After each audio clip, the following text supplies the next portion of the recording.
So for this video mga kaotik, no, so karon abot na din na itong bagong parcel mga kaotik na para sa itong service o para sa itong motor mga kaotik.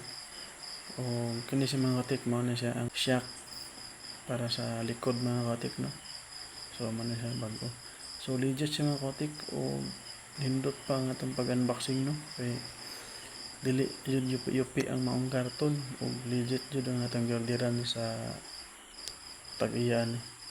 So karon mga kaotik, ato na siyang ablihan o tan-awon na to o saan lig-on ba jud o nindot ba jud na siya nga pag-order ato mga kaotik. So katong mga nagkinahanglan din, no, so mao na siya ang shock sa maong XRM 125 mga kaotik or baka sa Rossi na 110.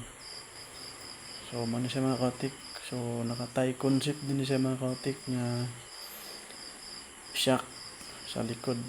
O mao ni karon, so katong nagkinahanglan diya, no, o shock nga tie concept na pailaing color ani mga kaotik, na sa yellow basket. I-click lang na diha, tapos pagpili mo og unsa inyong ganahang color, na red, na gold, o kana siya mga kaotik, black na siya mga kaotik, tapos na gold ang iyang adjustable, no.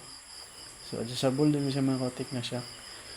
So karon mga kaotik, ato na siyang blihan, tan-awon na to og unsa ka lig-on o unsa ka legit din natong i-order karon.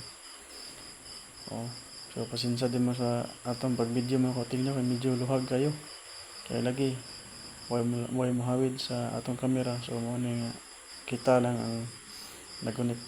So mo na sa mga kaotik, no, grabe legit mga kaotik, walay damage, walay gas-gas.